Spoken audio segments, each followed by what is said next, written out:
takes place about 3 to 4,000 BC. They're not exactly sure of the dates back then. They didn't keep good records. But Vasistha is considered to be one of the Sapta Rishis. And the Sapta Rishis means the 7 great Rishis that control the destiny of the world and the universe. And this is the discourse that he is giving to Rama to enlighten Rama. And one of the quotes out of the scriptures, it says, "The moon is one, but on agitated water it produces many reflections. Similarly, ultimate reality is one, yet it appears to many in a mind agitated by thoughts." And that really is the essence of Eastern philosophy. Whether we're talking yoga, Buddhism, Sikhism, it's pretty much the same fundamental concept, that everything is one, but we appear to see all this diversity, and we exist as being apart from that one because of the agitation of our mind, that our minds are not quite right. So Vasistha is going to explain to Rama what it's like to be enlightened, and then he's going to explain to him the 4 gatekeepers to enlightenment.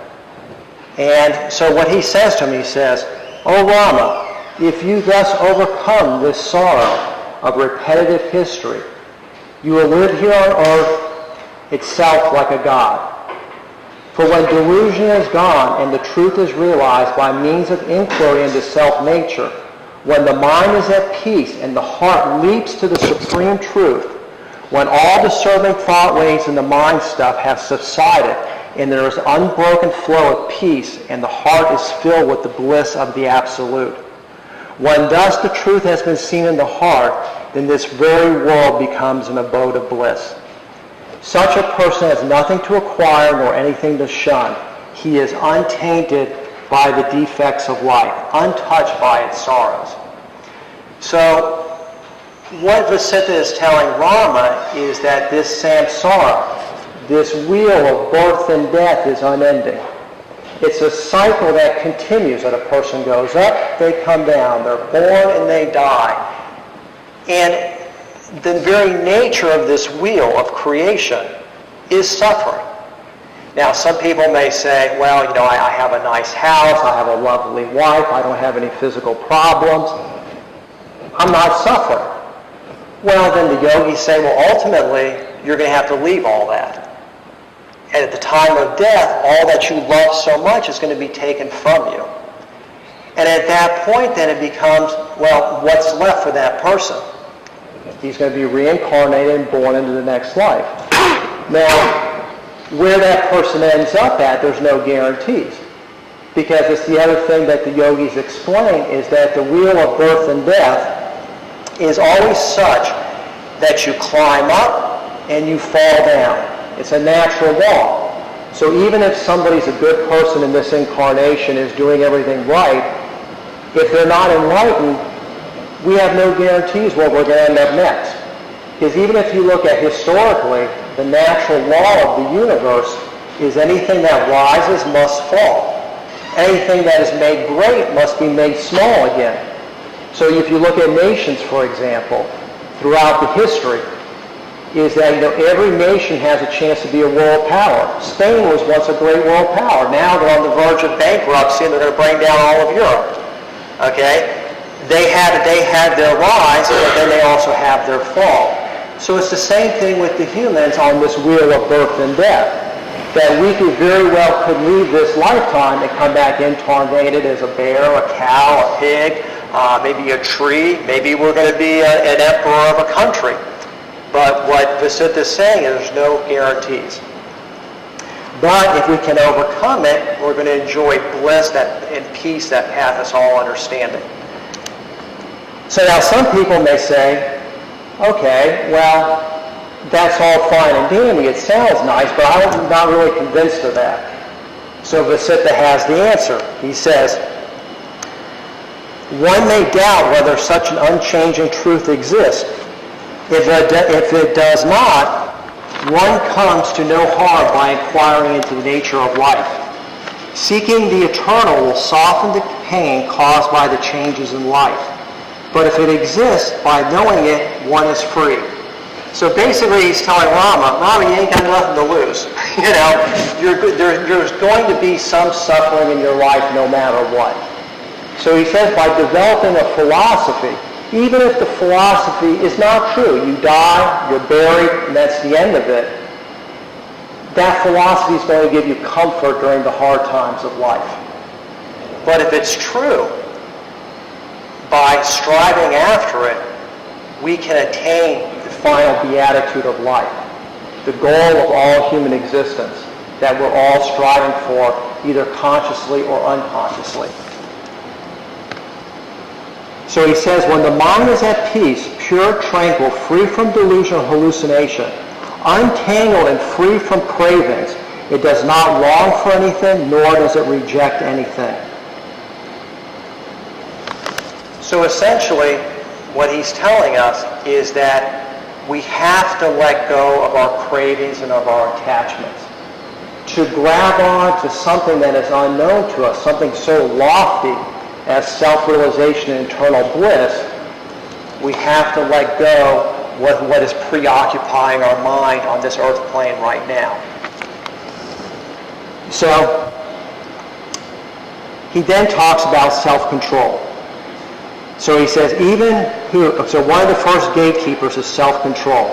He, even while hearing, touching, seeing, smelling, and tasting what is regarded as pleasant and unpleasant, is neither elated nor depressed. He is self-controlled. He looks upon all beings with equal vision, have brought under control the sensations of pleasure and pain, is self-controlled. This world is the world of relative duality. Plus, minus, hot, cold, pain, sorrow, pleasure, proton, electron, negative, positive. It's everywhere.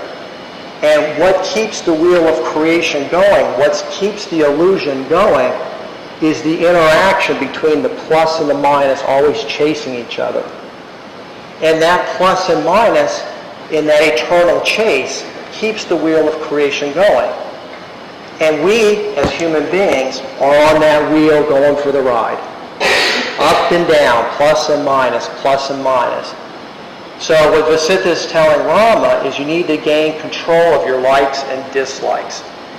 That you need to stop these ideas of attraction and repulsion. I like this, I love that, I don't like this, I like that. Because ultimately, if everything is one, what is there to like and not like? The second gatekeeper that he speaks about is inquiry. He says, inquiry should be undertaken by an intelligence that has been purified by a close study of the Scripture, and this inquiry should be unbroken. So what it's saying is that we have to develop our intellects through an understanding of what our problem is. So just like in any situation in our lives, and like the 12-step programs of AA and all those self-help 12-step programs, they all start with the basic thing. I have a problem. That's the first step, that there is a problem. So what Vasistha is saying is you have to use the Scriptures to understand what this creation is all about, and then you need to be able to say to yourself, okay, there's a problem here. Something's not right with how the world is set up and how things are running.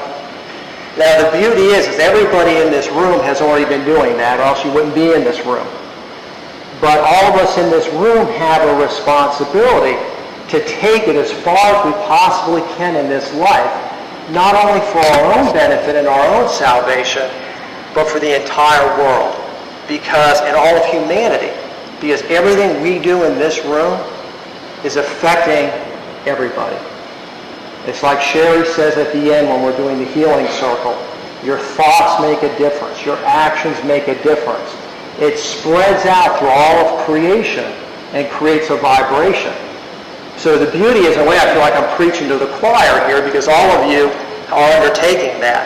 It's just a question of how consciously and how zealous are we in our search and our quest. How hungry and thirsty are we to strive to get after and to get as much out of of what we can out of this lifetime. So what is inquiry? Inquiry is to say, who am I? How has this evil of samsara come into being? Knowledge of the truth arises from such inquiry. And when you have this knowledge, there follows tranquility in oneself, and there arises the supreme peace. So just walking around all day saying, what the hell? How did I get here? Is going to give us a lot of benefit. And then it can lead us to enlightenment, either in this birth or in a subsequent birth. The third gatekeeper is contentment. Now I love this. When I first heard this, because I always kind of thought contentment means like, okay, whatever happens, happens. Don't struggle, be nice. It kind of implied, contentment almost kind of implied a little bit of a weakness in a sense, that you just surrender to whatever's happening. So this is how he defines what is contentment. To renounce all craving for what is not obtained unsought, and to be satisfied with what comes unsought. So what he's telling us is, don't crave something that you're not trying to get. Okay? I've spent the last 17 years studying with my teacher, and because I've done that, I've forgone other things in the world I could be doing. I could have been working like a maniac, making tons of money, and be living on Tortoise Island. But that's not the choice I made. I made the choice to focus on the spiritual path. Now, because of that, I can't sit here and just say, crave, I want a house on Tortoise Island. I didn't do anything to earn a house on Tortoise Island. So that's what he's saying. And then he also tells us is, now, if you didn't look for it and it comes, be okay with that. But the key is that he's not telling us not to be satisfied with not getting what you want. If a person wants enlightenment, they should not be content that they don't have enlightenment. They should be striving for enlightenment. They should be making that effort for enlightenment. So I had to read that like 3 times for it to sink into my head what he was talking about. And then I got it, and it made a big difference in my life. Now, you got to do this all without being elated or depressed, even by any of them, and that's contentment. And that's the third gatekeeper. Then he says the fourth gatekeeper. The fourth gatekeeper is satsang. And satsang literally translates company of the wise or company of the enlightened. We're having a satsang here. We're all getting together. Everybody here is a spiritual seeker. Everybody brings to the table their own wisdom and their own value, and we share that. That's uplifting. That's satsang. The Buddhists also call it sangha. The community. Very, very important. Who you associate with is extremely important. Because if you put 2 people in a room together, 1 or 2 things is going to happen. Person A is going to become like person B, or person B is going to become like person A, or the 2 are going to morph into a C. Okay? It's some mixture. But that's what's always happening in a group, a dynamic group, is there's always a psychic exchange going on between our loved ones and our friends and our families, where we are all sharing psychically in each other's energy. So company of the wise is very foolish. The Siddha even goes on to say, you should shun an unthinking fool.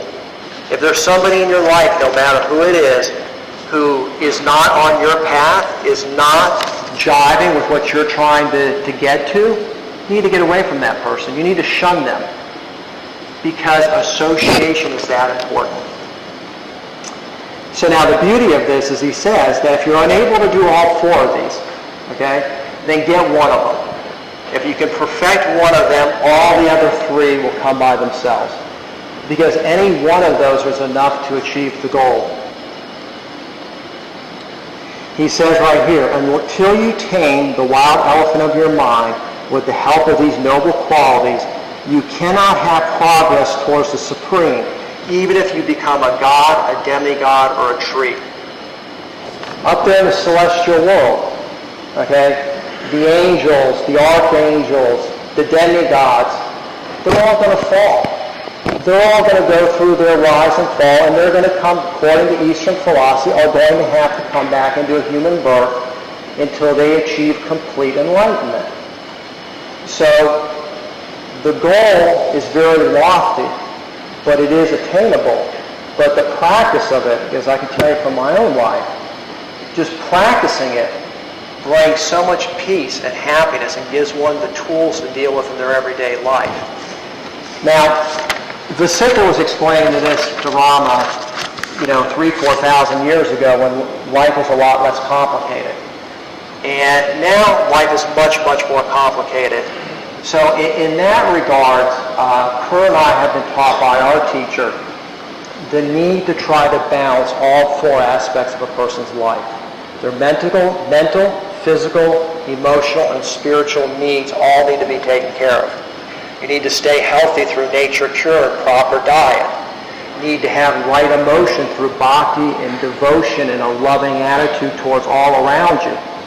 You need to develop mentally by studying scriptures, meditating, concentrating, learning psychic development techniques. You need to take care of your physical bodies through asanas, pranayama, and other health practices. And all four of these are tied together. So by practicing those four things, a person is going to be strengthened to be able to practice what Vasistha here explains as the four gatekeepers. So with that, I'll make a little plug for Kerr and I that we do teach here at Aquarian Dreams the four aspects that are needed to strengthen a person. Also, we've developed a website now that we're going to be putting materials on there, articles, videos, recipes, lectures, all free to the community that can help a person achieve their goals.